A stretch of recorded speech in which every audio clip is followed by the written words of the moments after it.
It's 1898, and you're taking part in excavations in Saqqara.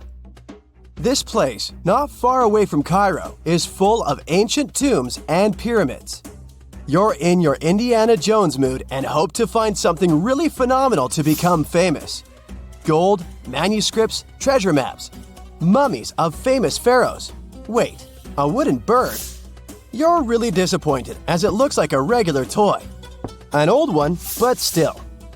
Little do you know that years later, someone would propose that your bird was actually an ancient monoplane. So the artifact, nicknamed the Saqqara Bird, is made of a sycamore tree. The birdie has a wingspan of just 7 inches and weighs around 40 grams.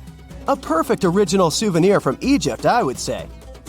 It's over 2,000 years old and looks pretty plain, without any carvings of feathers or other intricate ornaments. It has a beak and eyes, though, which makes our find look like a hawk, the emblem of the deity Horus. Its tail is rather unusual as it's squared, looks weirdly upright, and it seems like the sunken part of it was the place for a now missing piece. Humans love solving a good mystery, so there have been several attempts to explain the use of the birdie. First, quite simply, is that it was a ceremonial object. The second idea is that it was a toy for a child from some well-off family. It could have been some sort of boomerang, which was a popular concept in ancient Egypt. Then there was a theory that the bird had been used as a weather vane. But this one has been debunked as the figure doesn't have any holes or markings, except for the one made at the museum in Cairo to fix the exhibit on a stick. So there was no way to hang it in the past. Almost a century after the bird was found, Egyptologist Dr. Khalil Masiha proposed a new theory that it could have been a model of a monoplane. He believed the bird was missing a horizontal tailplane. Otherwise, it had its wings set at a right angle, similar to that of modern planes.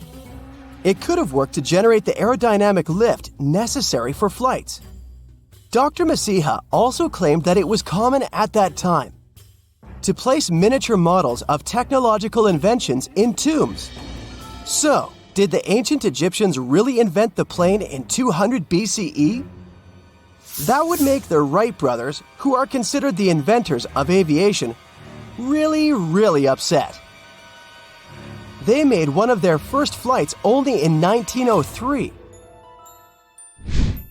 There's just one way to know for sure, and that is to test the model. But you know, the ancient museum in Cairo would unlikely let one of their cherished exhibits fly around like a toy. That's why glider designer Martin Gregory built a similar model, this time of balsa wood, and concluded that even with the missing tailplane, the plane wasn't much of a flyer. Case solved? Not really. This didn't sound convincing enough to the History Channel, so they invited an aerodynamics expert to build another replica of the bird. He tested it in weather conditions similar to those in Egypt and was impressed with the little plane's abilities. So, if they did invent the prototype of a plane back in the times of pharaohs, it would be a good example of an oupart. That's an out-of-place artifact, an object that's way ahead of its time in terms of technology or history. And the Saqqara Bird isn't the only example of such a revolutionary concept. In 1901, a group of divers retrieved the Antikythera mechanism from an underwater shipwreck near the Greek island of Antikythera. It's been dubbed the world's first analog computer, and it's currently dated around 100 BCE. The bronze mechanism could tell the position of the sun, moon, planets, and stars, as well as the lunar phase, the dates of upcoming solar eclipses, and even the speed at which the moon moves through the sky. No one's sure who used it and how or where it was made. But it's obvious that it's extremely precise and way too advanced for its time. The first flushing toilets in the world were invented in the middle of the 20th century. Just kidding. The ancient Minoans on the Mediterranean island of Crete and the Indus Valley civilization both came up with this brilliant invention at the same time, around 4,000 years ago. The plumbing and sanitation were so well done that no one managed to design anything better until 2,000 years later. One ancient Minoan lavatory was discovered at the Palace of Colossus. It looks like it had a wooden seat set over a tunnel that directed water from a rooftop reservoir to an underground sewer. Other varieties got water from jugs. Only the super rich people could afford all this glory. So if you wanted to shop for real estate back then, the flushing toilet would be a telltale sign you were in the rich neighborhood. Automated doors became a cool, seemingly new invention back in 1931. But the technology behind them is actually much older. Think the 1st century CE old. Mathematician and engineer Heron of Alexandria came up with a hydraulic system to open and close temple doors. To bring it into action, you need to light a fire to produce heat. There was a brass pot under the fire, half filled with water. The inventor connected the brass pot to containers that acted as weights. When the fire was burning, the water moved into the containers. They went down and pulled the ropes. It was nothing like a supermarket door that opens in front of you before you even have time to think. Heron's door took hours to open, and there was no way to stop the process.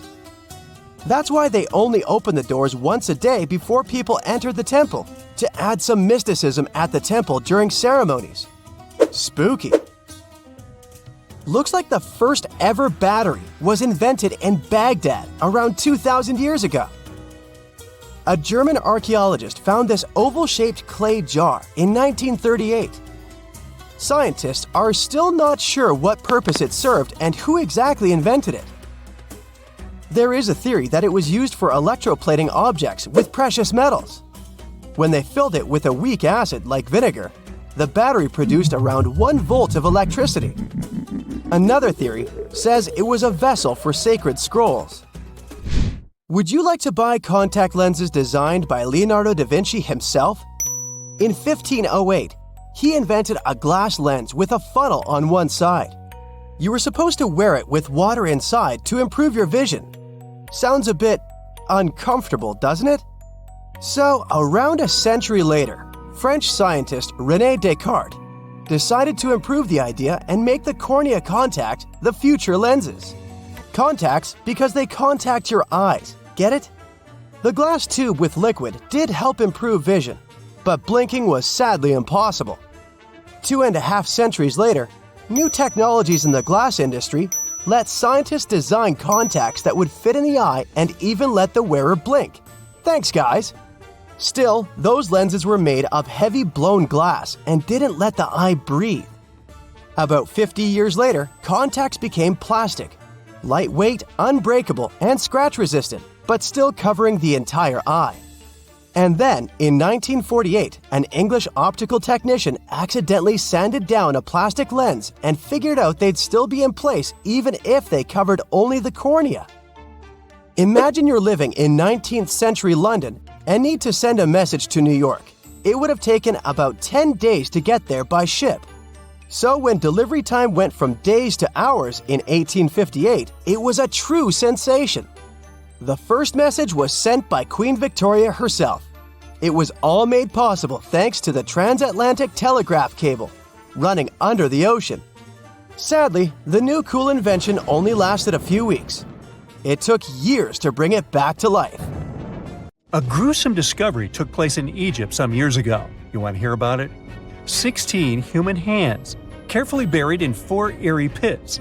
They didn't look too much like human hands at first, since they were abnormally large, but they were. Weirdly, there were only right hands. No left hands were in sight. It turned out that it points to the practice of an ancient dark ritual.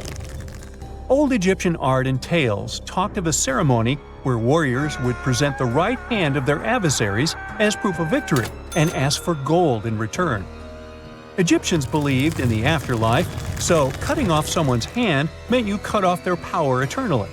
Guaranteeing this type of defeat was interesting to the winning party. Here, the fight was between Egyptians versus Hyksos, who lived in what was once known as Canaan. Egypt has always been the center of some history-changing findings. And some time ago, this papyrus was found. If we stretched it open, it would be just a tad bigger than the height of a skyscraper.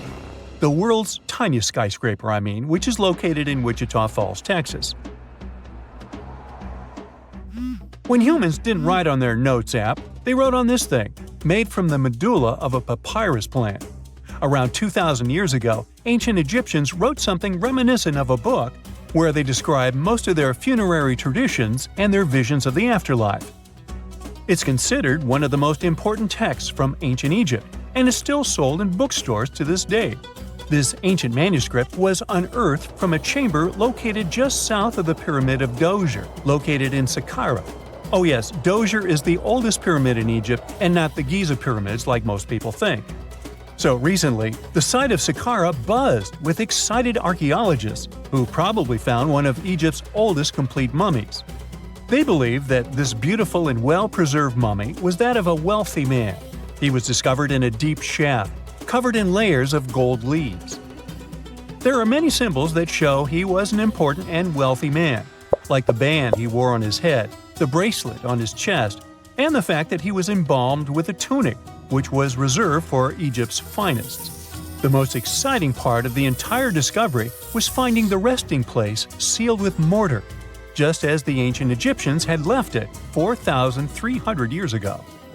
Now this may sound weird, but back in 2008, archaeologists discovered a missing pyramid. Now it went missing because it deteriorated over the span of 4,000 years. Today, you can only see its base. It was a pretty important site back in ancient times. It is said that around the area of the pyramid, the ancients hosted a special type of ceremony where high priests would carry mummified remains of sacred bulls. Now here's a fun fact. Ancient Egyptians believed that Apis bulls were earthly incarnations of the city deity of Memphis and was connected to rites of fertility. It wasn't just any Apis bull, though. They needed to be all black with a single white mark between its horns and a bunch of very specific characteristics. They were selected by the local priests and honored until they passed away. After that, they were mummified and buried in underground galleries. Meanwhile, this missing pyramid sort of disappeared around the 1800s. It was a German archaeologist who first found it in the village of Saqqara. He called it the Headless Pyramid when he first found it. But then, years after the official discovery, the desert sand came along and covered the whole thing. There were some excavations between the 19th and 20th centuries, but they weren't too systematic. That's why scientists were so thrilled when they dug an entire pyramid's base after removing the 25-foot mound of sand that was covering it. Oh, and it turns out American archaeologists are excavating a cemetery in Egypt that could contain over 1 million mummified bodies. So far, archaeologists have dug around 1,700 mummies. One of the main differences from other classic Egyptian mummies is that these people weren't kings and pharaohs. They were commoners that most likely lived about 1,500 years ago, when Egypt was controlled by the Roman and Byzantine empires. The name of the cemetery is cool, though, the Way of the Water Buffalo, just in case you want to check it out on your next trip. Other than bulls and buffaloes, ancient Egyptians also liked baboons. Are you seeing a pattern here? In the beginning of the 20th century, archaeologists discovered a site filled with mummified baboons in a place called, guess what? The Valley of Monkeys. An animal wouldn't have been mummified if it wasn't considered important. Certain animals were more important than others, since they were linked to specific deities. Jackals were connected to Anubis, the ancient god of the afterlife, and cats were likened to the female deity Bastet. Baboons were a pretty big deal, since they were believed to be connected to Thoth, the deity of wisdom and advisor to Ra, one of Egypt's supreme deities. The archaeologists who studied these animals weren't too happy. They think these baboons were kept inside and were deprived of sunlight for most of their lives. They had extreme vitamin D deficiencies and they were poorly fed. Maybe Thoth got angry with these baboon keepers. Just a guess. Since there's never a boring day for archaeologists in Egypt, they also found human mummies with golden tongues. Since Egyptians were all about the afterlife, they believed that golden tongues might help a person speak once they pass to the other side. I mean, it's a long shot, but hey, why not? Some of these mummies were placed in wooden coffins with goods, such as necklaces, pottery, golden artifacts in the shape of lotus flowers and scarab beetles, and iPhones. Just kidding. A new temple was also unearthed recently in Egypt. Scientists believe it was dedicated to honor Zeus Cassius. That deity would be a cross between Zeus, the almighty Greek deity of the sky, and Mount Cassius. While digging around the Sinai Peninsula in Egypt, archaeologists spotted 2 pink granite columns poking out of the ground, and bingo. They believe these columns represented the temple's front gate and collapsed during an earthquake many years ago. And speaking of deities, there weren't only super serious deities. Recently, scientists unearthed a golden ring in a city south of Cairo. No, Frodo, it's not magical. It was a normal gold ring, but it had the depiction of the deity of fun, officially named Bes. This deity is often described in sacred texts as a happy, chubby dwarf. Today, many tattoos we get are sorta deprived of any sense and are made of aesthetic purposes only. In ancient Egypt, though, women would get tattoos as a token of protection for childbirth. That's what scientists think, at least. Around the Nile region, scientists found some mummies that had well-preserved tattoos, which is a rarity since the skin deteriorates so easily. 2 of these women tattooed their lower backs, and the drawings were simple. They were mostly pictures, including that same chubby dwarf we just talked about, Bes. He also had a side hustle as the protector of women during childbirth. Now, would you believe me if I told you ancient Egyptians invented robots? No? Well, that's because that's not entirely true. Sure, they were astronomers, mathematicians, and engineers, and somehow they also squeezed an eccentric invention into that package. An automated deity some scientists called Hathor. This wooden statue had been in the Metropolitan Museum of Art for years before someone noticed its secret. With the help of an X-ray machine, specialists discovered a mechanical operating system inside it. The pulley-like axis goes from the statue's shoulder to her left leg. When the system rotates, the statue raises and lowers her hand. Hey, pick me! Pick me! I got my hand up here. Most people know that pyramids were built as grand tombs for the pharaohs, designed to ensure they had a smooth journey to the afterlife. The Great Pyramid of Giza, for instance, was constructed for the pharaoh Khufu. But what most people don't know is that this whole pyramid building trend started right here, with the step pyramid of Djoser, about 4,700 years ago. This massive structure was built for Pharaoh Djoser, a ruler from Egypt's 3rd dynasty. It rises 7 layers high above the ground and stands about 200 feet tall.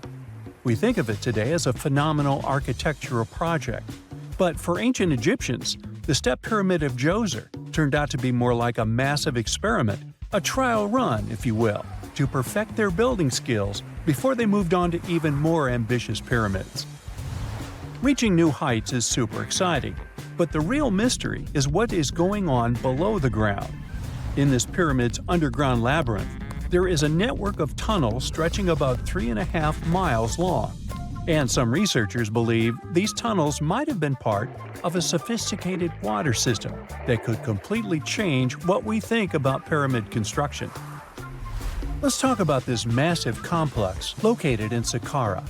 Surrounding the pyramid, there's what's known as a dry moat, a continuous trench that is up to 164 feet wide and almost 2 miles long.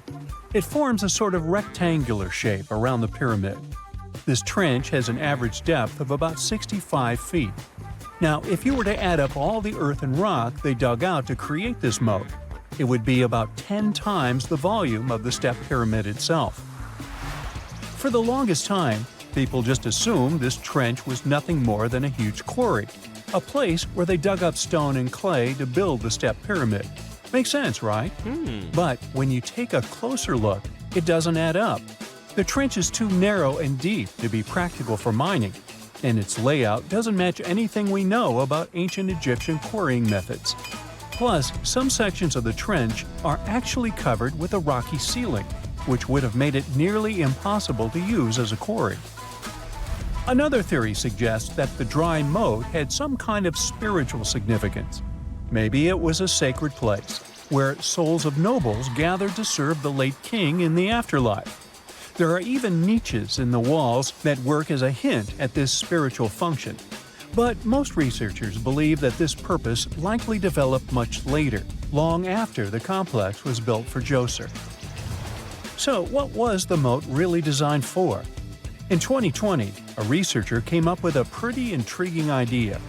It is possible that this trench was actually designed to collect and manage water, especially after heavy rainfalls. Now, that makes sense when you consider the location. The moat sits in an area that could easily have been flooded by runoff water from nearby plains. This could also explain why the trench wasn't used for new graves until much later when the climate became drier and less prone to flooding. The story becomes even more intriguing, as this trench appears to be part of a larger, more complex hydraulic system within the Djoser complex. It is like the trench has several compartments, carefully carved out of the rock and connected by tunnels. These compartments likely served as a part of a water treatment system, where water would flow from one compartment to the next, getting cleaner as it moved along. Now, here is where things start to tie into the pyramid itself. The Djoser complex has a series of underground shafts, and some researchers think that water from the moat's deep trench might have been used to power a hydraulic lift system, and this giant water-powered elevator could have been used to raise the heavy stones needed to build the pyramid. It worked like a volcano, but instead of lava, water did the heavy lifting. Imagine a big deep hole in the ground at the center of the pyramid site. Inside this hole, there was a huge wooden platform, kind of like a giant raft that could move up and down. When the workers wanted to lift a heavy stone, they would fill the hole with water. As the water rose, the wooden platform started to float up, carrying the stone with it, almost like a giant water-powered elevator. When the stone reached the right height, the workers slid it off the platform and onto the pyramid. The idea is that water from the deep trench, after being cleaned and filtered, would flow into these shafts. A massive float, possibly made of wood, would then rise as the water filled the shaft, lifting the stones up to where they were needed for construction. Once the stone was in place, they'd let the water out, lowering the platform back down to the bottom, ready to lift the next stone. This fancy hydraulic lift system could have been a game changer, making the whole building process a lot faster and more efficient without using a lot of workforce. It is like the ancient Egyptians were already embracing the whole idea of work smarter, not harder. But of course, not everyone is on board with this theory. Some experts argue that the area where the step pyramid of Djoser was built couldn't have held enough water from occasional rains to maintain such a fancy hydraulic system. The main theory suggests that, in the past, there might have been some kind of lake nearby that would have filled up after a period of rain, and this lake could have supplied water to the complex's hydraulic system. But there is no mention of such a lake in any ancient Egyptian writings, so it might be more of a what-if situation than a reality. And then there's the issue of the hard work itself. Remember when I said this method could have allowed the ancient builders to raise stones with far less effort? Well, that might not be entirely true. According to some experts, just building this hydraulic device would have required a lot more heavy work than simply moving the stone blocks using good old-fashioned manpower. And let's not forget, the step pyramid of Djoser is like a baby pyramid compared to those that came later. The stones used for Djoser's pyramid weighed, on average, about 660 pounds each, which is nothing compared to the more than 2.5-ton blocks used later for the pyramid of Chephren. If this cool water lift theory gets completely ruled out, we still need to explain how this pyramid was built in the first place. To answer that, we need to rewind a bit and talk about the original plans. See, before Djoser's tomb became a pyramid, the idea was to construct a simple mastaba. This type of tomb was pretty common in earlier periods, a flat-roofed, rectangular structure with sloping sides. But after the original mastaba was finished, they decided to expand it a bit by adding more layers on top. And then they added even more layers, until the construction reached 6 distinctive steps, each one smaller than the previous. And they probably did all this by raising those heavy stones using ramps, not a water-powered elevator. there is still so much we don't know about the Step Pyramid of Djoser. More research is definitely needed to fully understand how this system worked, or if it even existed at all. But the idea of using water to help build the pyramid adds a whole new layer to our understanding of ancient Egyptian engineering. It's a powerful reminder of just how clever and resourceful those builders were, using the natural landscape and the power of water to create one of the most iconic monuments in history. If there's a question that still baffles archaeologists to this day, it's this one. How did the ancient Egyptians build those magnificent pyramids? As far as we know today, their resources were quite limited, especially in terms of tools and building materials. We still don't have a fully satisfying answer, but hey, we've got some pretty amazing theories worth considering. The leading contender among these theories involves the clever Egyptians employing a sneaky strategy. Now picture this. They constructed a slanted and curving mound made of bricks, earth, and sand encircling the pyramid to be. As the pyramid grew taller and taller, they simply increased the height and length of this wacky structure. It's like they were playing an ancient game of Jenga. Now, how did they get those massive stone blocks up there? Well, according to the legendary ancient Greek historian Herodotus, they used sleds, rollers, and levers. It sounds like they turned construction into a supersized game of tug-of-war. And guess what?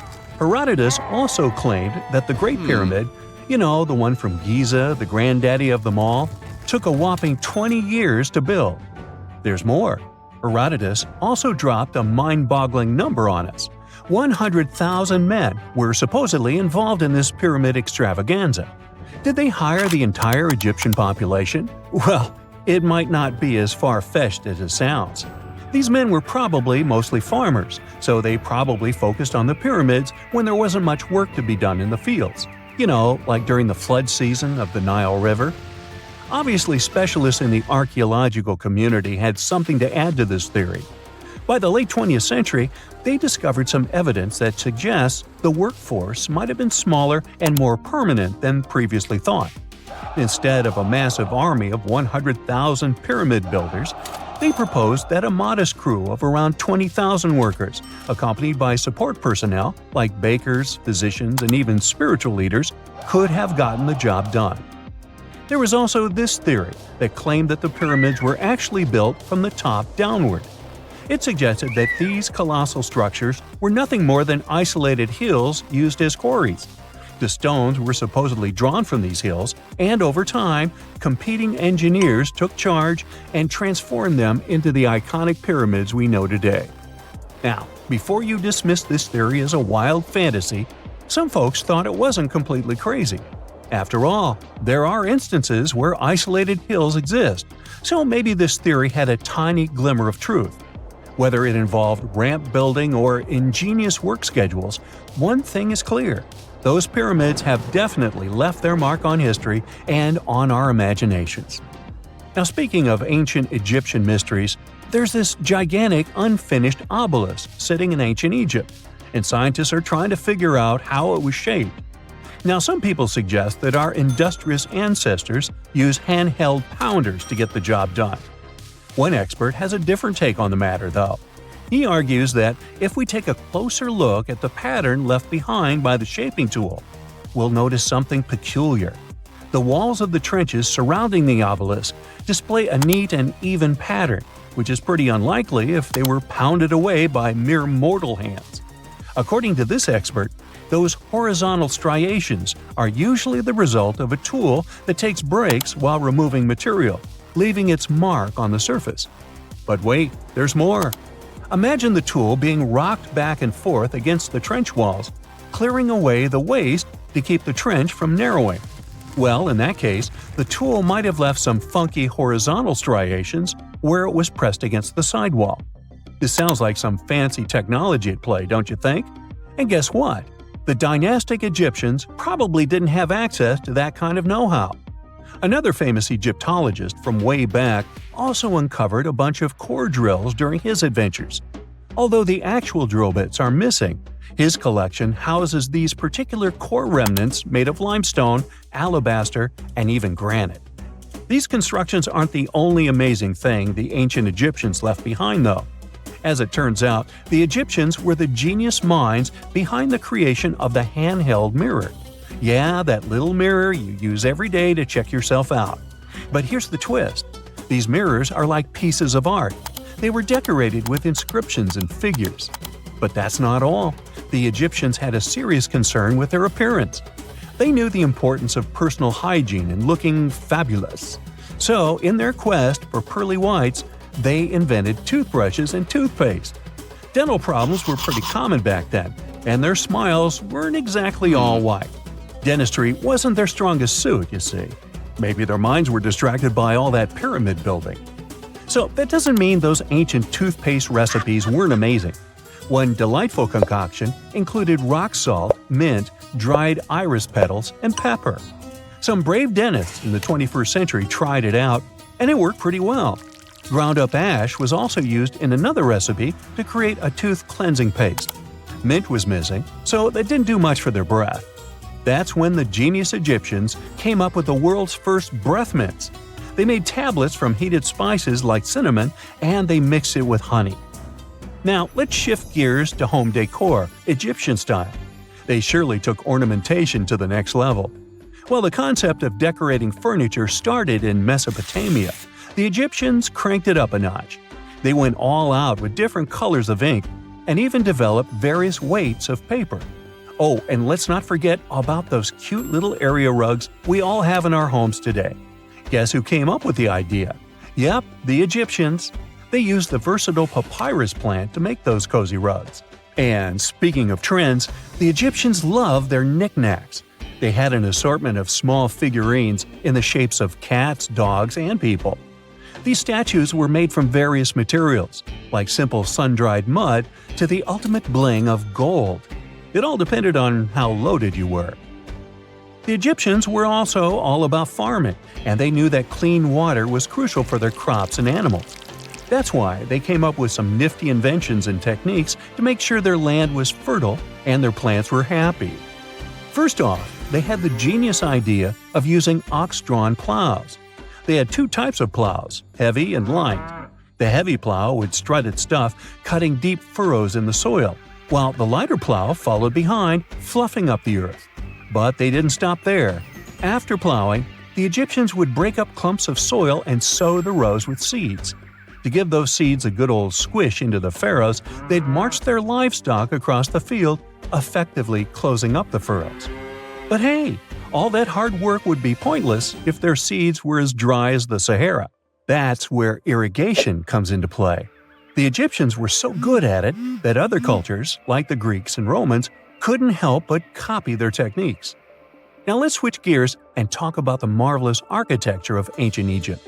These folks weren't just skilled farmers, they were also architectural maestros. They built these fancy canals to carry water to farms and villages, and boy, did they know how to make those canals look pretty. Just imagine strolling along a canal lined with ornate structures.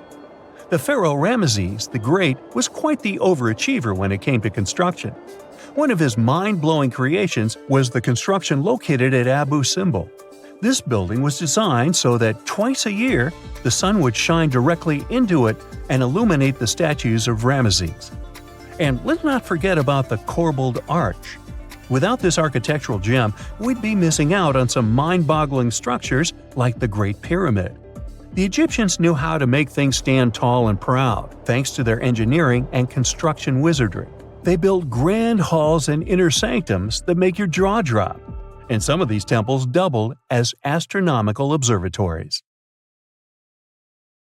Secant, cosine, tangent, sine, 3.14159. Yeah, that was the cheer we heard coming from the Trigonometry Club back in the day. For the rest of us in math class, terms such as sine, tangent, and pi were just bewildering. Who invented these and why? Was their only purpose to make it harder for students? Well, not quite. Trigonometry was invented by the ancient Egyptians. They needed this knowledge to construct pyramids, and they did a pretty good job too. The Great Pyramid in Giza still stands today, some 4,500 years after it was built. No recalls either. So let's get out of that classroom and on a journey through time to reveal the secrets behind the ancient Egyptians' precision. Here you are, standing on the Great Pyramid's construction site, some 9 miles from Cairo. Well, the city still isn't there, as you're surrounded only by the desert and teams of construction workers. They're transporting large stone blocks weighing 2.5 tons each. They're inside a wooden sled that sits on large rollers. A crew of 8 men rolls these blocks along the ground. You immediately think of the rollers on a supermarket cash register. The principle is exactly the same, but the scale is greater, much greater. Scientists estimate that the Egyptians used 2.3 million such blocks in the Great Pyramid alone. And the block in front of you is one of the lighter ones. The heaviest of them weighed up to 15 tons. But where did all these blocks come from?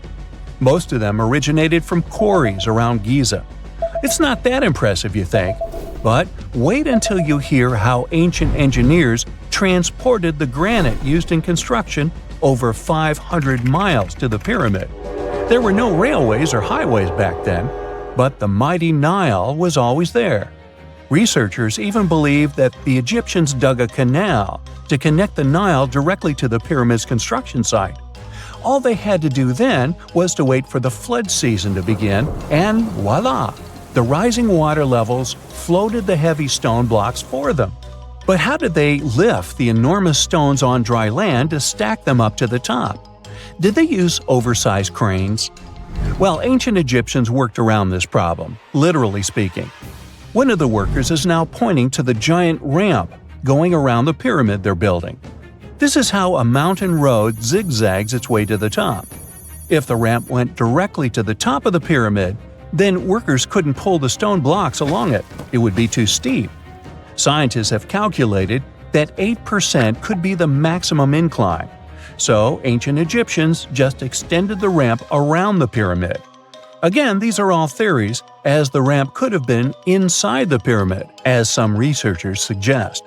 The exact building method is still a mystery, guarded by the Sphinx. That's its real name, right? Wrong. As the Great Sphinx is just the statue's alias. You know, the name writers take when they want to hide their true identity, or a singer's stage name. The Sphinx's real name, translated from Egyptian, means Horus in the horizon. That was the name for the Egyptian deity of the sky. The trail of mystery doesn't end there. As a man walks past you with a bucket of paint, he's going to add a touch of color to the Great Sphinx. Researchers found specks of this red color next to its ear. That was some strong paint, as it survived for thousands of years. You are now standing straight in front of the Sphinx. You look up. It's very tall, right? 66 feet to be precise. Now resist the urge to take a selfie. You can do it. Now you notice something else. It looks like the Sphinx is in the center of a giant triangle in the back. That's one side of the Great Pyramid. And no, your eyes are not playing tricks on you. The Sphinx really does sit in the center of the pyramid's lateral face. Here's where math comes in handy. A pyramid has 4 sides, called lateral faces. There's also a 5th face, the base, but that's not visible. It's, wait for it, face down. The Sphinx has one last mystery to reveal: its age. Scientists agree that Pharaoh Khafre built the Sphinx. He ruled after his father, who had built a great pyramid nearby. So both structures were finished around the same time. Let's talk about numbers again. You've heard of Cleopatra, the Egyptian princess described as a woman of great beauty. Hello? She saw the pyramids, but she lived closer to the time of the first iPhone than the time of the people who built the pyramids. Fascinating, right? You can see thousands of people around you. They're working hard to build the pharaoh's tomb. But how many of them are there exactly? One Greek philosopher estimated there were as many as 100,000 workers. Seems like an okay number for such an enormous structure, but it can't be true. Science simply can't back up this number. Egyptologists put the total number of workers at 30,000. And yes, Indiana Jones was one of them, at least on the big screen, but he showed up late. Egyptologists know a lot about the pyramids, but not everything. Not because they don't want to, but because they haven't yet dug up enough evidence. They can only guess how the building process went. First, engineers would arrive to choose the right spot and do the necessary measurements. That's why they needed all that complicated math. Then, it's time for sourcing the material, the large stone blocks I mentioned earlier. When boats deliver them to the site of the future pyramid, workers can finally do their thing. They operated in smaller groups, but there were at least 2,000 of them chiseling and carving away at any given time. Sounds like a typical construction site today? Well, that's because it is, just thousands of years ago. It's amazing what ancient Egyptians were able to achieve with just copper and stone tools. The pyramid is now complete in front of you. But is it the same pyramid we see today? Why is this structure shining bright in the desert sun? Isn't it supposed to be a dusty yellow color? Well, no. Human activity and the elements have completely stripped the outer layer of stones over time. Expert craftspeople polished these blocks using nothing but stone and sand. The end result was a smooth and shiny rock. On the day it was completed, the Great Pyramid of Giza was a perfect triangle of light. Its polished sides acted like giant mirrors, reflecting the powerful Egyptian sun. This is the point where you should put your glasses on, and that shiny thing you see at the pyramid's very top is actually gold. The capstone at the top of the pyramid is called a pyramidion. It was covered in sheets of gold. As you can guess, these were the first stones to disappear. Let's make another stop before we get you back to your classroom. We travel to the British Isles, and no, Stonehenge isn't our destination.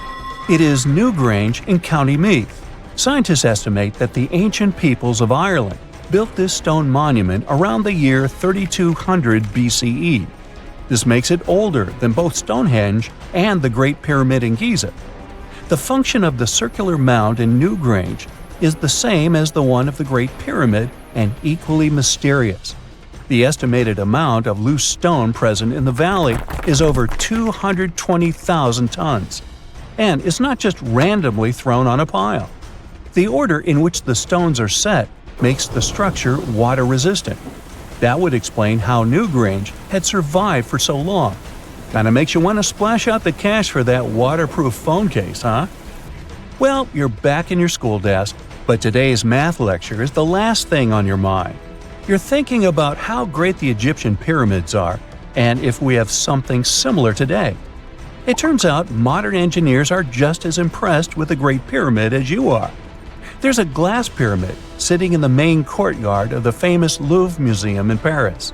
The panorama of San Francisco wouldn't be complete without the 48-story Trans-America Pyramid.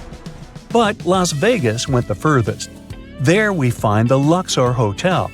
It's so big that it's the third largest pyramid on the planet. And guess what's in front of it? Yup, a replica of the Sphinx. It's 110 feet tall, 2 stories higher than the one in Giza. Yeah, everything's bigger in Vegas.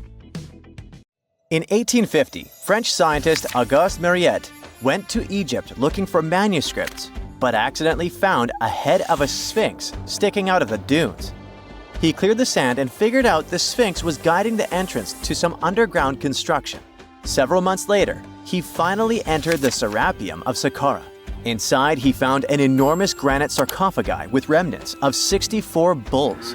Scientists are still amazed by the tech that the ancient Egyptians used to transport those enormous boxes. The Serapeum was built around the year 3000 before the Common Era. It was an underground tomb built to honor the sacred Apis bulls of ancient Egypt. It had a long hallway, almost 500 feet long, with giant stone rooms on both sides. Some of the sarcophagi weighed as much as 50 average cars, and all of them were made with super precision with exact 90-degree angles. These sarcophagi were beautifully decorated with hieroglyphs and carvings that told stories about the lives and importance of the Apis bulls. Now, there are 24 sarcophagi left.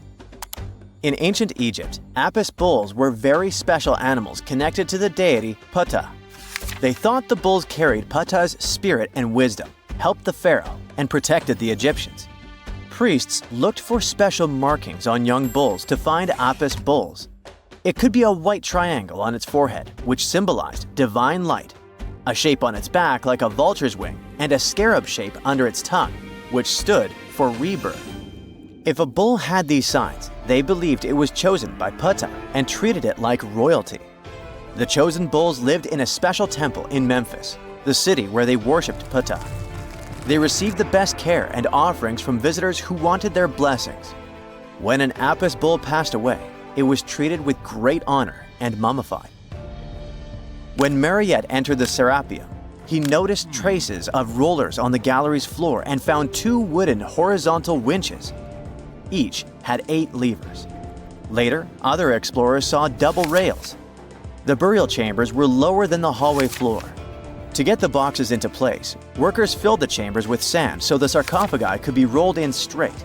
Then they slowly removed the sand to gently lower the boxes into perfectly cut spaces in the bedrock. A carved stone sign found in the Serapeum said it took 28 days to move just one sarcophagus and its lid into its spot during the time of Ptolemy II. The extreme precision of the sarcophagi with 90-degree angles also has an explanation. Ancient Egyptians wrote texts, or rather, papyrus, on geometry a long time ago. It shows that they knew the approximate number pi and could calculate the volume of a pyramid with its top cut off.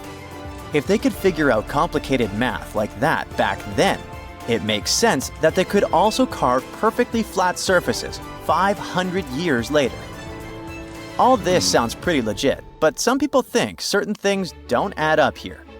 The size of boxes is way larger than the size of bulls, yet they buried pharaohs in tiny coffins that barely fit their bodies. The sarcophagi are made out of granite with crazy precision, and they could have just used limestone, which would have made things way easier. The transportation of the boxes seems pretty simple, but only in theory. If one person could pull about 440 pounds, then at least 250 people would be needed to pull just one box. The tunnels in the Serapeum are really narrow, only about 2 feet wider than the boxes themselves. There's no way hundreds of people could have squeezed into those tight spaces to pull the boxes. And even if they did, how would they turn the box in the cramped corridor, lower it into its niche, and place it perfectly in the middle? Somehow, they did this 24 times, and every box is centered perfectly. Plus, the chambers were dusty, and there were no signs of soot from lamps. This means they must have worked in almost complete darkness. The real use of the boxes could also be different. A long time ago, even before the Egyptian pharaohs ruled, the local people already knew how to use fermentation. It happens when tiny organisms called yeast eat certain ingredients like starch and turn them into gas and ethanol. So someone in ancient Egypt probably put food like barley, bread, and even meat inside a giant stone box, then closed it tight with a heavy lid. These stone boxes, carved from granite, were so precisely made that they were almost completely sealed, so nothing could escape from it. As the yeast inside the box started working, it created more and more CO2 gas. It built up pressure inside the box. The granite boxes were incredibly strong. They could handle more pressure than a car tire can hold. When granite was squeezed under such pressure, its crystals produced a tiny electric charge. This effect was possible because granite contains quartz, a material that reacts to pressure this way. The process also needed meat or animal parts, possibly to help the yeast grow better. Meat contains something called oleic acid, which yeast needs to keep growing and to survive the bad effects of the ethanol it produces. As the pressure inside the box kept growing, the combination of gases and electricity made these boxes not just ancient fridges, but powerful energy systems. Over time, the pressure inside got so strong that it could push the lid open and the gas would escape with a pop. But when people rediscovered the Serapeum in 1850, they found old drawings that showed piles of stones stacked on top of some of the box lids. So, someone long ago probably tried to make the lids even heavier by adding extra weight to make it harder for the gas pressure to push them open. This extra weight also meant the quartz crystals in the granite could keep creating more electricity under all that pressure. If someone opened one of these stone boxes thousands of years later, they would only find bones from bulls that were placed in the box. And that's exactly what Mariette discovered in the 1850s. They opened the Serapeum for visitors soon after the first excavations in the second half of the 19th century. Prince of Wales even had a luncheon with his guests in one of the sarcophagi. Sands and earthquakes made the site inaccessible for a while, but now you can visit it again and try to solve the mystery yourself.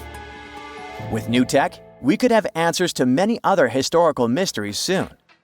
A team of scientists at Chicago's Field Museum of Natural History recently used a special CT scanner to learn more about ancient Egyptian mummies without unwrapping them. They gently rolled 26 mummies on custom carts out to the parking lot, where the scanner was waiting. It took thousands of detailed X-ray pictures of each mummy and their coffins. When all the pictures were put together, they created 3D images that showed what was inside, the skeletons, and some artifacts. The scientists hope these images will help them understand ancient Egyptian burial practices from over 3,000 years ago. Even though the scanning process only took 4 days, it might take 3 years to study all the data. But scientists were able to learn some personal details about the mummies. One of the most popular mummified individuals at the museum, Lady Chineta, was a woman who lived in ancient Egypt about 3,000 years ago. It looks like she passed away in her late 30s or early 40s. To make sure her body looked complete for the afterlife, embalmers put stuffing in her neck to keep it from collapsing. They also placed artificial eyes in her sockets, so she would have eyes in the next world. She was wrapped in fancy linen and placed in a beautifully decorated coffin. The scans revealed that it had been carefully crafted with a slit at the back, which embalmers used to fit the body. There were also some artistic details on the surface, like markings for her knees. It looks like her burial was on the scale of a high-end luxury car. There are countless doors all over the world that haven't been opened for decades, and even centuries. The question is why? It seems that nowadays you can open any door you want. The truth is that some doors were sealed for a grave reason. And so far, nobody has found out what treasures and mysteries they hide. Here are 4 doors that keep their secrets all too well. The Taj Mahal. First up, we've got the Taj Mahal in India, one of the most romantic places in the world. Shah Jahan commissioned it in 1631 and dedicated it to his 3rd wife, who he loved like crazy. They were married for 19 years and had a whopping 14 kids together. But unfortunately, she passed away while giving birth to their last baby. Shah Jahan was heartbroken and decided to build an epic tomb to remember her by. The construction took a whopping 20 years to finish. The building has quite an interesting layout. The design is super unusual with these 4 massive 130-foot tall minarets that stand on the corners of a huge platform. They're not just there for looks. Back in the 17th century, architects were having some serious issues with buildings collapsing under their own weight. So, the chief architect of the Taj Mahal made sure to place those minarets as far away from the tomb as possible. And he even tilted them in a way so that if they did fall, they wouldn't wreck the rest of the Taj Mahal. Talk about planning ahead. The Taj Mahal is hiding some crazy secrets. There are sealed rooms all over the place that nobody is allowed to enter. And if you check out photos of the building from the riverside, you can spot 2 basements. But guess what? They're sealed up too. Nobody knows what's inside or why they've been locked up since the time of Shah Jahan. Apparently, there's a good reason why those rooms are off limits. Some researchers think that they were built using marble, which turns into a different substance called calcium carbonate if it's exposed to carbon dioxide. And when that happens, little bits of marble start chipping off like crazy. To make matters worse, there's no air flowing into these rooms. That means that if too much CO2 builds up in the basement, the 4 minarets could collapse. But wait, there's more. Some people think that the body of Shah Jahan's wife can be found in one of these sealed-up rooms in pristine condition. Why not? Who knows what the mysterious rooms might keep? The Great Sphinx of Giza. The Great Sphinx of Giza is shrouded in mystery. It's not just the largest monolith statue in the world, but it's also a hybrid creature with a woman's head and a lion's body that originates from Egyptian and Greek mythology. It's also very ancient. It's estimated to be around 4,500 years old. The construction of this marvel took about 3 years and required 100 workers, who were not slaves and were treated with delicacies like sheep and goat meat.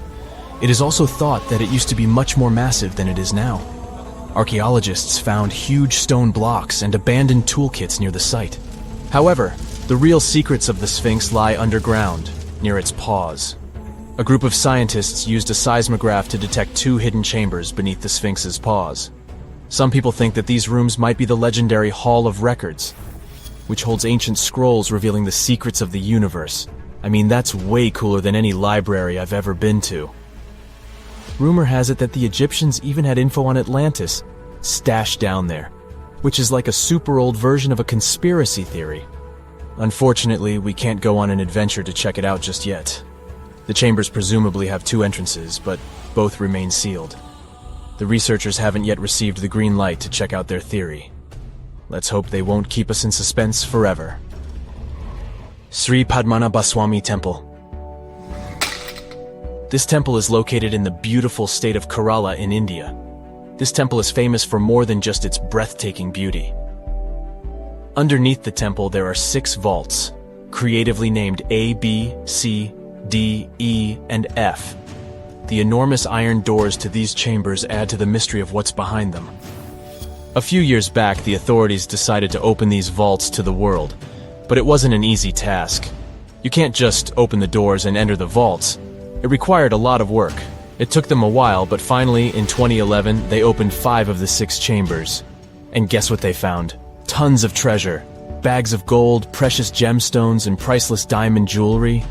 The estimated worth of everything found in the vaults is a whopping $1 trillion. It's like the temple was the real-life inspiration for Aladdin's Cave of Wonders. But wait, I said 5 of the 6. What happened to the last one? Vault B has remained closed, but not for lack of trying. They simply didn't manage to open it. There is even a belief that it's fatally cursed. Legend says that only a saint or sage can break the curse by chanting a specific mantra.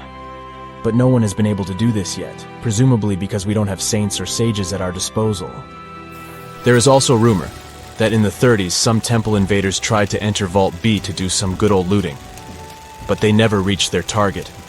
Apparently terrible snakes materialized out of nowhere and chased the gang away.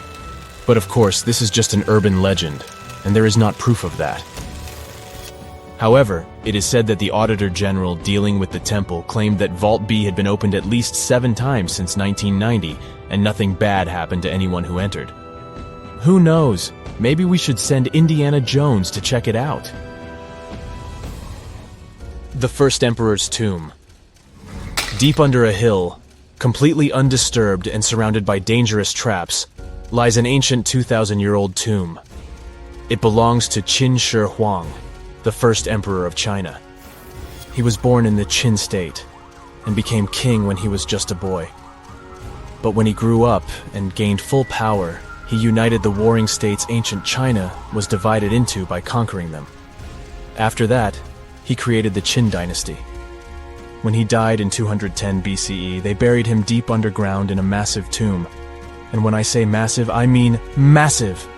Back in 1974, some farmers in Xi'an, China, stumbled upon something strange while digging a well, a huge terracotta soldier. This discovery led to an extensive archaeological dig that has continued for over 40 years, revealing a collection of thousands of clay soldiers. The unique thing about these soldiers is that each one has its own unique features, from hairstyles to facial expressions. It's believed that there could be up to 8,000 of these soldiers, but only 2,000 have been found so far. Interestingly, the central tomb, which is believed to be the resting place of the emperor, is still untouched. In ancient records, there are references to a vast underground city that the emperor built, complete with scenic towers, palaces, and whatnot. Sima Qian, a Han Dynasty historian, wrote that the tomb was adorned with treasures and had space for hundreds of officials, but the lack of technology to properly examine the site is what's holding things up. Qin Shi Huang was surrounded by liquid mercury in his tomb, with 2 of the streams representing the major rivers of China, Yellow River and Yangtze. The ancient Chinese believed that mercury could provide immortality, but it could have also caused the emperor's death since he regularly took mercury pills to prolong his life. The dangerous levels of mercury contamination in the soil near the tomb are the main reason why scientists are reluctant to explore it. It could be very dangerous both for people and for the environment.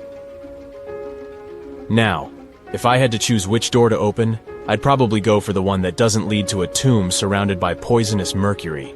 Call me crazy, but I'd like to avoid any potential health hazards. You find yourself at a food fair in Iceland when you see it for the first time. Volcano bread. You eat a slice and oddly enough, it actually tastes good. Unsure of how this works, you check out the baking process. Is this kitchen really strange looking, or is it just me? The baking spot is in nature, specifically in a hot springs field. You better watch your steps so you don't get burned by the hot vapor jolting from the ground. Now, a local baker shares their traditional rye bread recipe with you. Rye flour, check. Yeast, check. You mix it all together and pour it into a metal pot. Next on the list is digging the hole where you'll place the pot to bake. You dig for about 16 inches until you can see the water bubbling from the ground. If you want to do it like a local, you'll use your finger to check the water temperature. Yikes, that's hot. Actually, the ground is heated by lava. Iceland is one of the most volcanic regions in the world, with over 30 active volcanoes at any one time. After you bury the bread in volcanic soil, you leave it there and wait 24 hours until it's ready. The next day, the bread is fully baked and super tasty. And the best part is, you just participated in an ancient Icelandic tradition. People have been doing this since at least the 1800s. Imagine it's your first day of work in a museum, and your assigned task is to clean the mask of Tutankhamun. You grab your cleaning utensils and then, oh no, this can't be happening. You just broke Tutankhamun's beard. I never wish this to happen to anyone, but this is actually a true story. Back in 2014, an employee at the Egyptian Museum knocked off the beard of Tutankhamun's mask and glued it back on, hoping no one would notice. This mask was discovered in 1922 and is considered one of the 10 symbols of our human civilization. Oh, and the best part of this story? It took historians until 2016 to discover the poor glue job. So, if you visited the museum between 2004 and 2016, maybe you saw the glued beard. If I say Sahara, what comes to mind? An infinite desert landscape, right? Well, according to scientists, the Sahara isn't always a desert. From time to time, it becomes green. But you probably won't be seeing this in your lifetime. Every 10,000 years, the Sahara lives through a humid period, where the sand gives way to lush green vegetation and sparkling lakes. This happens due to a tilt in the Earth's axis, which affects different weather patterns around the globe. Can you imagine the Sphinx surrounded by rainforest? It's mind-blowing. And speaking of the Sahara, say you traveled back to 1800 BCE. If you timed it right, you might get to see the construction of the so-called Black Pyramid in the city of Dashur.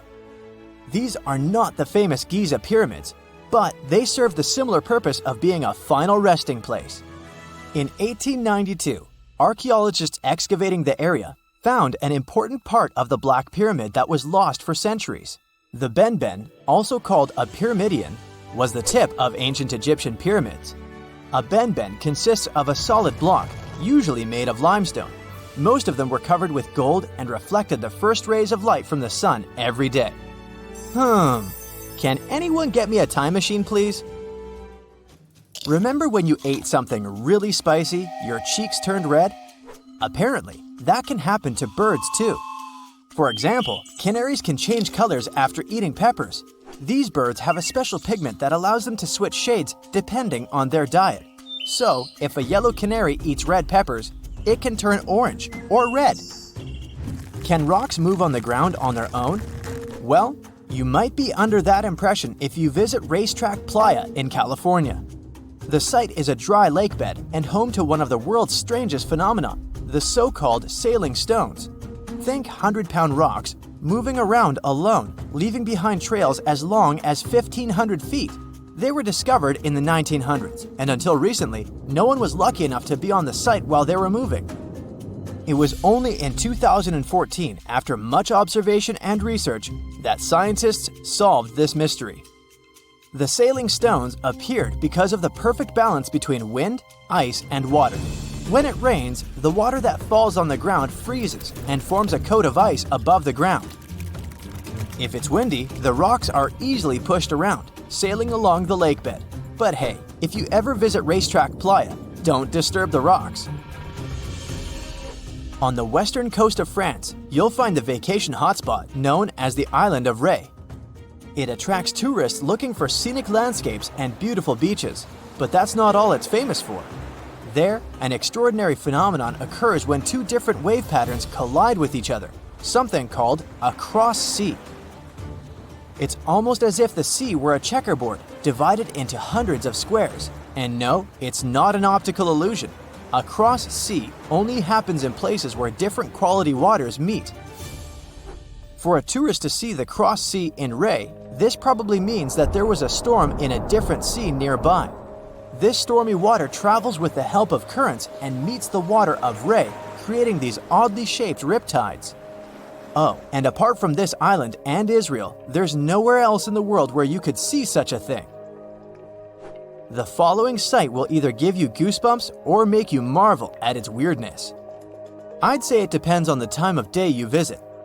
Next to the small town of Gryfina in Poland, you'll find a very unusual sight, a pine tree forest where each tree is bent at its base. If you visit during the daytime, I guess you'll be fascinated by these trees' sharp 90-degree curves. You can even use their trunks as a stool if you decide to have a picnic, for example. But visiting the site at night will most likely give you chills. A thin layer of fog hovers around, making the forest seem quite unwelcoming. Scientists still can't explain why the trees are the way they are. So, are you a daytime or nighttime visitor? You went for a hike and suddenly encountered a big cloud of fog. This may ruin your photo ops, but there's one thing you can hope for. Foggy days are the perfect conditions for a phenomenon called fog bow, otherwise known as a white rainbow. This happens because of numerous tiny water droplets that cause fog, smaller than 0.002 inches. So, instead of the multicolored bow, you get a transparent one, with red outer edges and a bluish inner edge. Now, say you're roaming in a little town in Europe, appreciating the century-old buildings and good summer weather. You feel hungry and decide to type into your Google Maps the name of that restaurant your friend recommended. It's only 10 minutes away by foot. You follow the blue dot on your GPS and arrive at your destination, quick and easy. We all love this free piece of technology, don't we? But what if I told you that the US spends over $2 million daily to maintain the satellites to make it work? Yep, that's the price. And to implement it, they spent over $12 billion US. Have you ever heard of something called a natural snowball? This could be proof that nature is really perfect. In 2016, the beaches of the Gulf of Ob in northwest Siberia were filled with rows of giant snowballs. Think balls measuring up to 3 feet across. This rare, yet beautiful natural phenomenon happens when small pieces of ice are rolled by strong winds and water. The further they roll, the more ice they gather, and the more that ice is polished. They end up as giant, perfectly shaped snowballs. They look pretty amazing on their own, but it's quite a sight when hundreds of them are together. This summer, you finally decide to go on that once-in-a-lifetime round-the-world trip. The first stop of this exciting adventure is in Europe. You start your journey in Italy, the country of pasta and pizza and delicious gelato. There it is, the world-renowned Leaning Tower of Pisa. You buy your ticket and get inside the crooked monument. You're about to climb 251 slippery stairs, so watch your step and don't forget to breathe. The white marble stones are astounding, and from time to time, you peep outside to enjoy the view of the city. Congratulations, you've made it! You've reached the top of the bell tower and can take all the selfies you want. The Leaning Tower of Pisa is one of Italy's most iconic landmarks. During your hike up the stairs, a guide tells you it's actually a medieval monument. It was built between the 12th and 14th centuries, taking over 200 years to finish. And in case you're wondering if it's always been tilted, I can say without a doubt, yes it has. Once they finished the third floor, the bell tower started sinking. The thing is, the very name Pisa comes from the Greek word that means marshy land. The ground there is extremely soft, made of clay, mud, and sand. And architects have been trying to save the day ever since they built the tower. At the top of the 185-foot-tall monument, you take your time admiring the city. How many terracotta rooftops can you count? If you walk toward the south side of the monument, you may feel closer to the ground. This is because the Leaning Tower of Pisa tilts toward the south. At one point, it leaned almost 5.5 degrees and still didn't fall. Today, when you visit the monument, the guide might tell you the tower is leaning less. A few years ago, the world's best architects and engineers did some construction works next to the monument to keep it from falling over. They dug several tunnels and took out over 38 cubic meters of soil from under the north side of the tower. So now the tower is tilting at an angle of only 4 degrees. So if you want to take one of those classic photos where you're holding up the tower, you better hurry. Who knows how long the tower will still be leaning? Now it's time for you to make your way to Rome. This city is basically an open-air museum, and you have to check it out for yourself. It's scalding hot, but you're lucky. Today, you're visiting the baths of Caracalla. Are you ready for an authentic ancient Roman experience? You enter through what once was a locker room. You'll have to use your imagination. Today, you'll only see 130-foot-tall brick walls here. Romans of every class would spend an hour or two in the baths every day. They would come after a long day at work or before dinner. Imperial bath complexes, such as this one, were usually free, but you had to pay an admission fee. Leaving the locker room, visitors would stop in a heated room where they would receive oil and scrub massage. Then, some people would move on to one of 2 exercise yards. Can you see how ample they were? Here, there were elaborate marble porticos, and you can still see a few fragments of the mosaic-colored floor. If you were in the mood for something more intellectual, you could stop to listen to a philosopher or visit one of the libraries. Now we've arrived at the most impressive room, a caldarium. It was a circular hot-steamed room measuring 115 feet in diameter. It had not 1 or 2, but 7 heated pools inside. Above your head, you'd have seen a magnificent dome supported by large granite columns. The entire structure was richly decorated with multicolored glass mosaics and the finest white marble. The complex also housed an indoor Olympic-sized pool with waist-deep water. Today, you can only admire a few reddish walls made of brick and concrete. Emperor Caracalla, like many other Roman emperors, built a mega-complex, and it sure made people happy. After a long international flight, you arrive in Egypt. Get ready for some camel rides and juicy dried fruits. Does anyone here love dates? You leave your hotel at dawn and make your way to the outskirts of Cairo. You drive past the Nile River toward the West Bank. Don't forget to take some pictures. In the distance, you spot a large monument. It's the Great Sphinx of Giza. Can you believe people created this monument over 4,500 years ago?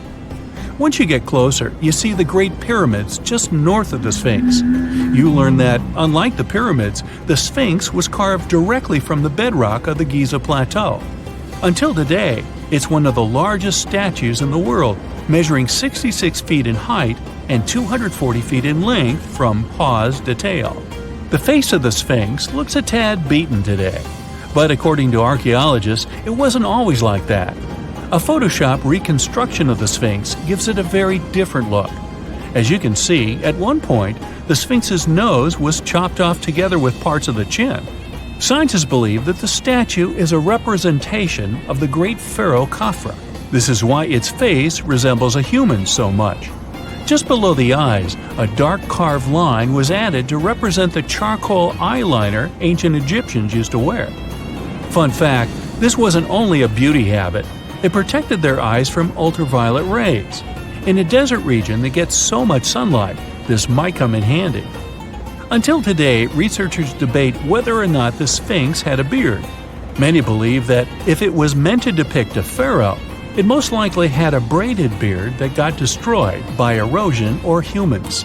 Even today, you can still see the remains of a regal headdress on the head of the Sphinx. These head ornaments were associated with power and royalty. Now imagine that the stripes are blue and gold. This is probably what it looked like when the monument was first constructed. There's no evidence of how long it took to build the Sphinx, but it was likely very long, as the carved details are pretty impressive. If you're lucky, your guide might take you to one of the secret chambers inside the statue. If they're real and not just a myth, I mean.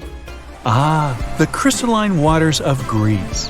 Whether you arrive by boat or plane, you're in for a real treat. This is the focal point of archaeological sites. You arrive at Mandrake Marina and port, but wait a minute, you don't see any monuments around. The Colossus of Rhodes is nowhere to be found at first glance. That's because it was destroyed long ago. Before tumbling down during a mighty earthquake, the great statue was considered one of the 7 wonders of the ancient world. If you saw the Colossus in a picture, you would probably mistake it for Lady Liberty. Well, that's actually not a coincidence. Apparently, there's a connection between the Statue of Rhodes and the Statue of Liberty.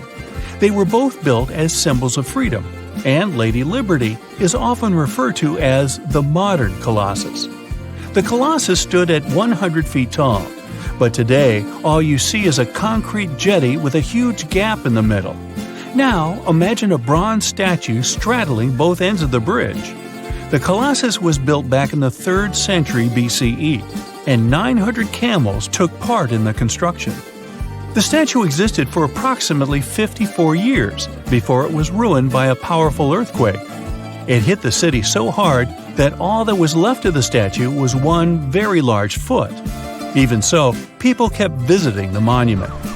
Are you ready to head home? Thanks for joining me on this journey, and don't forget to tell me what your favorite site was. See you next time! One of the most unexplored and mysterious places on Earth is located in plain sight. It's one of the most majestic monuments of humankind. The wonder of the ancient world hides a secret that scientists and archaeologists still can't solve. This is the Great Sphinx of Giza in Egypt. The huge sculpture of a lion with a human head was carved out of rock about 4,500 years ago. Scientists still don't know the exact date of its creation and are also unaware of who built it and what for. There are many assumptions and theories, but none of them has been confirmed. Most people have seen this majestic sculpture either in photographs or in reality, but almost no one knows what's hidden underneath it. The statue of the Sphinx was carved from a single piece of limestone. It was painted. The remains of color pigment on the surface prove this. In the distant past, the Sphinx looked much brighter and more colorful than what we see now. But even after thousands of years, its greatness hasn't diminished. And by the way, Sphinx is not the real name. It was invented by the Greeks about 100 years or more after its creation. Initially, the Egyptians called the statue Hor-em-Akhet. There are many legends and theories saying the Sphinx is there for a reason. It's like a watchdog that guards the tomb of the pharaoh and the secrets of ancient Egypt. These legends become more plausible when archaeologists discovered hidden entrances at the feet of the Sphinx. They believe that these secret passages are the beginning of the tunnels leading to the halls with treasures. You can find a lot of stories on the internet that claim the Sphinx hides the Hall of Records, a repository filled with ancient and secret knowledge. One of the main artifacts of this repository is supposed to be the records of the ancient mythical state of Atlantis. According to legends, the entire library from this city was moved under the Sphinx. The entrance to this library must be located next to the Sphinx's right paw. Many archaeologists tried to find this entrance, but came away empty-handed. Also, there are many images with detailed diagrams of the underground city that consists of a network of tunnels and chambers under the Sphinx. Someone says there are structures as tall as 12-story buildings hiding underground, but there's no evidence of this.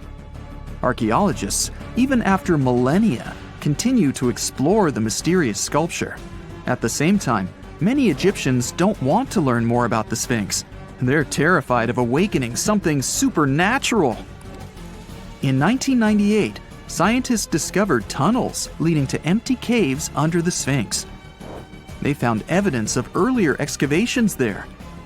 It's quite possible that someone managed to find the treasures and take them away. Some people believe Egyptians found some kind of artifact under the Sphinx that has the power of unknown advanced technologies. The artifact is so powerful that it can change the course of history.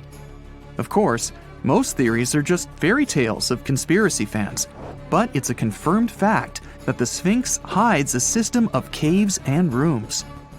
There are so many rumors surrounding the Sphinx that it's impossible to understand what's true and what's false. In any case, it's difficult and dangerous to study the sculpture because active excavations can destroy it. And then the entrance to the underground rooms can get blocked by rocks and lost forever. Also, further exploration requires a lot of money, and financing is not always easy to find. But the main reason? It's too risky. There's no guarantee that people will be able to get out of the underground labyrinths. For these reasons, scientists and archaeologists have been exploring this majestic structure for so long. Another famous architectural monument with a secret is Mount Rushmore in South Dakota. Everyone admires the images of the US presidents' faces carved into the rock, but few people know that there's a secret room hidden behind the head of Abraham Lincoln. The architect of Mount Rushmore wanted to carve slabs on the rock with the record of the main stages of the country's history. But his plan was too complicated to carry out. Then he was offered to implement it on a much smaller scale, to build a secret room inside the mountain. The idea was to save this knowledge so that future generations will always remember the history of their country. Unfortunately, the architect didn't have time to finish his work. The construction stopped for several decades. But in the late 90s, the project was resumed. Porcelain enamel panels depicting the history of the US were placed in the room. It's possible that these plates will be stored there forever. But people can't see them, at least for now. The room is inaccessible to tourists as it's too difficult to get inside. Another secret room is located in the Empire State Building. More precisely, it's not even a room, but a place where you can take cool photos. Almost all tourists gather on the observation deck of the 86th floor to enjoy a stunning view of Manhattan. But there's another deck with panoramic windows on the 102nd floor. There are way fewer people there because almost no one knows about that place. Fortunately, access to this deck is open to everyone. You probably won't have to wait in line for a long time to take a photo. You'll feel special because you're in such a secret place where there are almost no people. But the coolest place is even higher, on the 103rd floor. This is a spacious observation deck where celebrities get their photographs taken. It's not a public place, but if you know the right people, you can get there. There are almost no security measures on the site. Only a low ledge between you and an abyss. That's why crowds of people are forbidden from coming here. It's not so easy to get there, and you're unlikely to succeed without a guide. First, you need to choose the right elevator that will take you there.